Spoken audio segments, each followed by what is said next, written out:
Hey guys, welcome back. Bushcraft family back again with another video. And this time we are going to do some survival stuff. Yeah. I want to really start getting into this a little bit more. The season for that is coming up to where you can go out and do some camping and hiking and stuff like that. Well, I came across this this list, 11 must-have items to survive in the wilderness. Now, I did not agree with this list, and it's supposed to be the top-notch list of lists here. And I'm going to go over it and kind of explain what is good and what is not good. You know what I mean? And by no means am I an expert. I've survived out in the wilderness by myself for over 9 months when I was a kid. So do I have experience? Somewhat.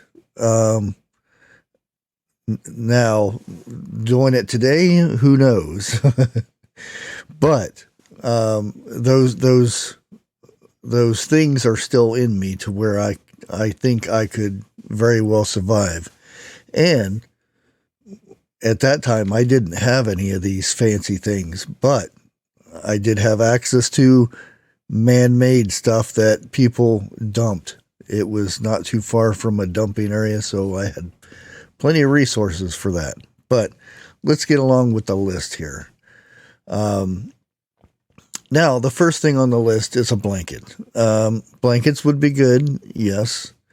Now, I'm in the rule of thought that technically you only need 5 things to survive in the wilderness, or, you know, whatever the case may be. The 5 C's being a cover, combustion, cutting device, a container, and cordage. I almost forgot the last one, because cordage you can make cordage from nature, but it's very time consuming, and it's a hard thing to do if you don't have the knowledge for it, because creating cordage is very important for tying things, and it's just very important. But you can make a cutting device, but again, it's very hard to find the exact things you need to make something to cut with.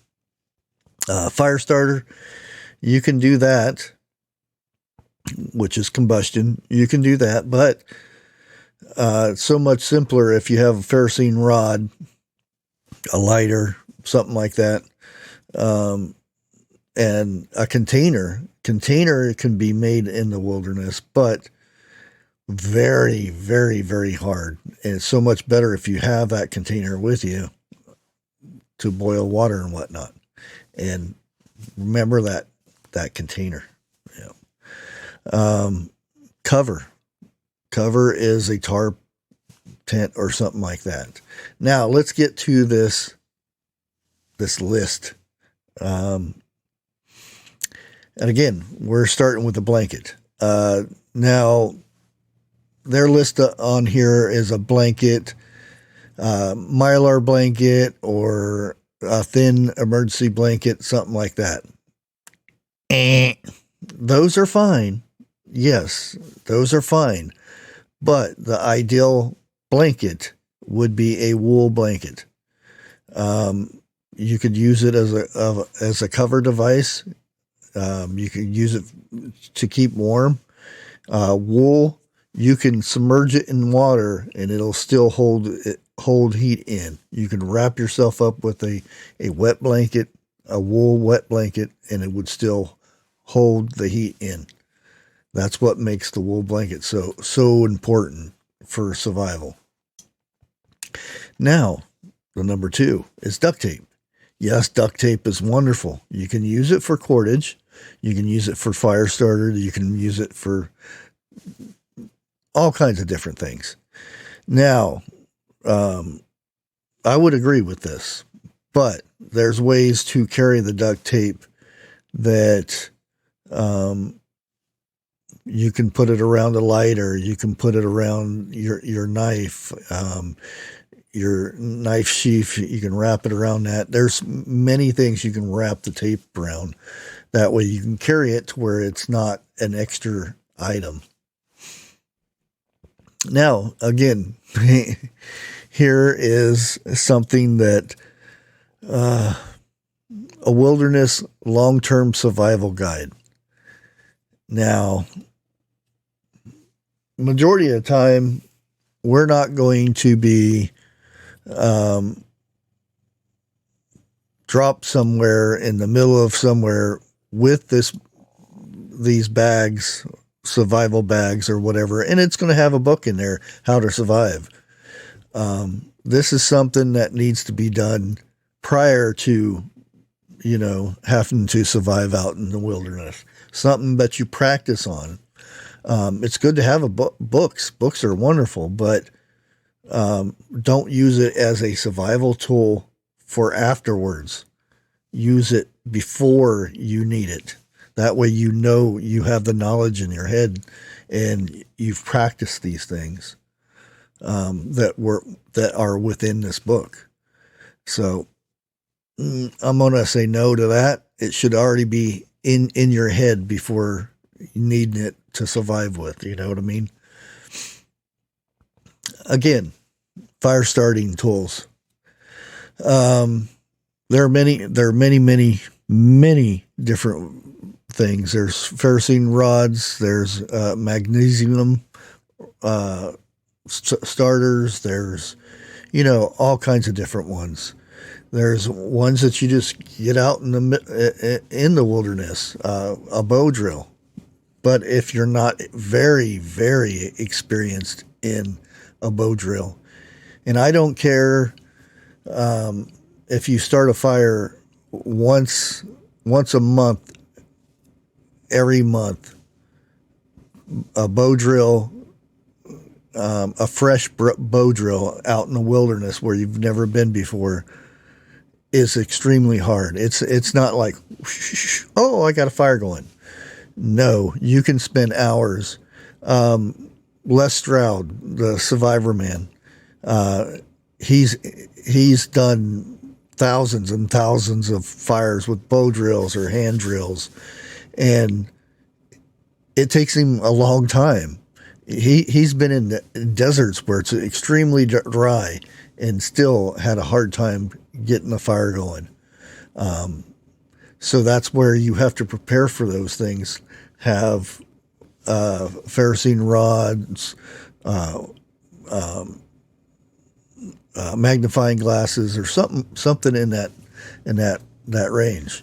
That way you have multiple ways of starting a fire. In my bug out bag, I have a fire kit, and in that fire kit, I have probably 10 different things to start a fire. And in that, other than that, I have other things in the bag that I would use to start a fire. So I have, redundancies over and over and over again, because that's really important. Our next one. Now, I don't really agree with this, because carrying an axe around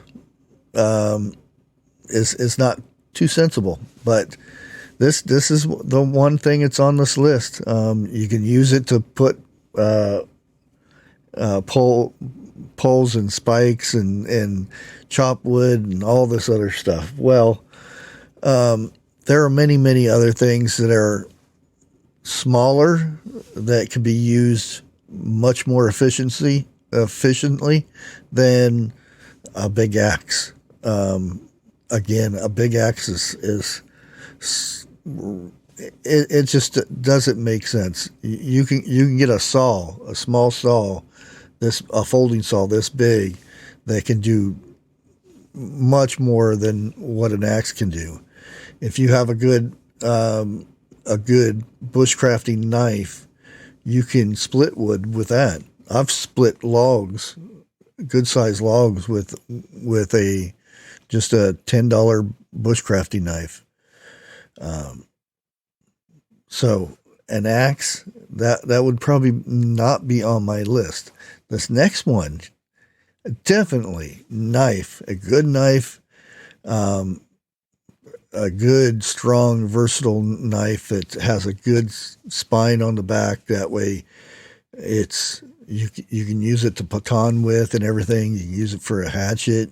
You can use it for multiple tasks. This is one thing that, yeah, it's one of them 5 C's that you don't want to get rid of. So you want one of these. Our next one, again, this is something that to me wouldn't be a have-to type of thing. It'd be just an extra thing that you would want to put in your bag or something. But the 11 survival things that I would carry in this list would not be a light source. There are many other things that I could use before I used a flashlight. If you get a fire going, you got a light source right there.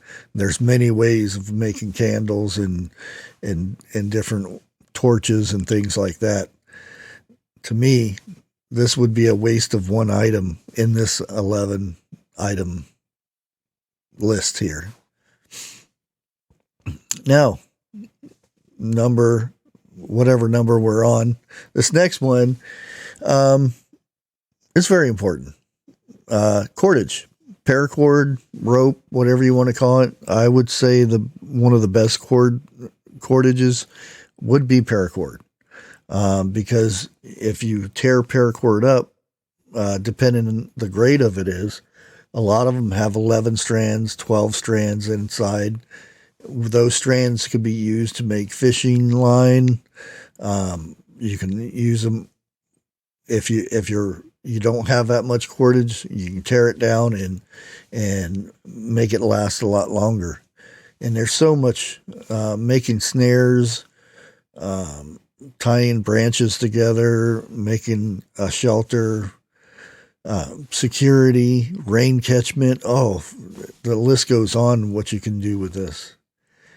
And again, here we go with a useless item in this list. Yep. Stakes. Spikes. Stakes.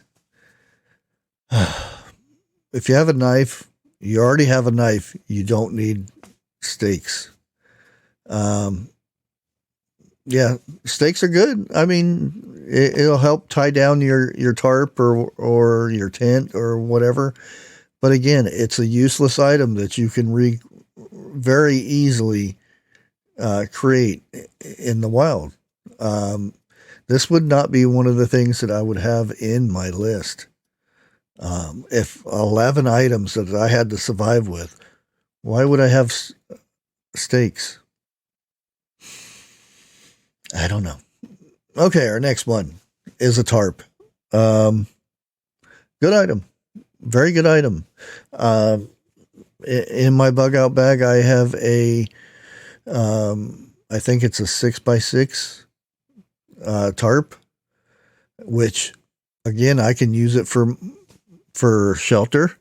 I can use it for rain catchment. Can use it just to wrap around myself to keep the rain off of me until I can go to the next area. It can be used as a windbreak.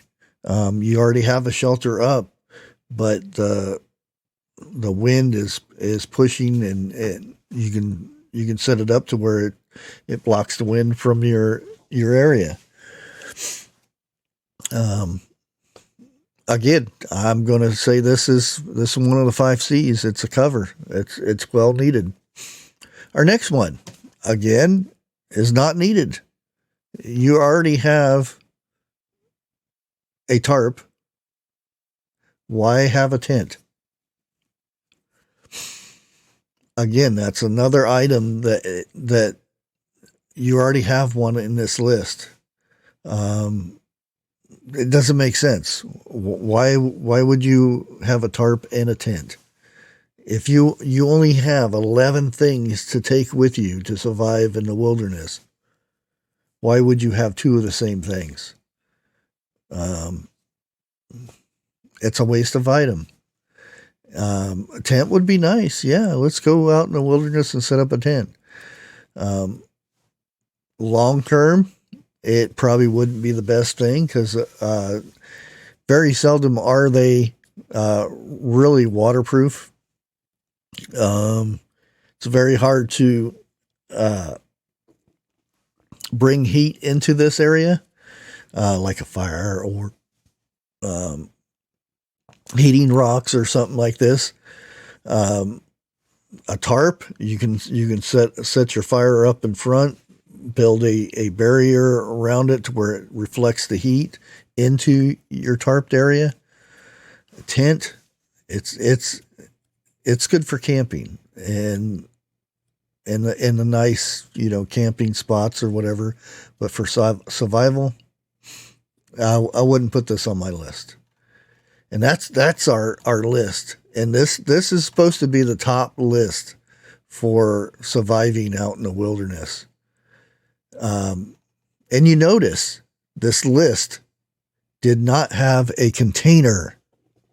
One of the most important things if you're in the wilderness or wherever, you need to have something to drink out of. Why was this not in the list? One of the most important, like I said, the 5 C's. It was missing a container. You, instead of having, the book, the duct tape, the light source, the extra tent, stakes. What else was there that was kind of useless? Oh, the axe. Again, a container to boil water in so you can drink water. A container that you can cook food on. This is supposed to be one of the top lists on how to survive in the wilderness. And they leave out a container. Again, we need to pay attention to these so-called experts that tell us, what to use and how to use it. And that goes from prepping to survival to whatever. Do your own research. Get to know the tools that you're going to use in case this stuff happens. Don't just have this stuff and then go out to use it and say, what do I do with this? Already know how to use everything. Until next time, like always, God bless.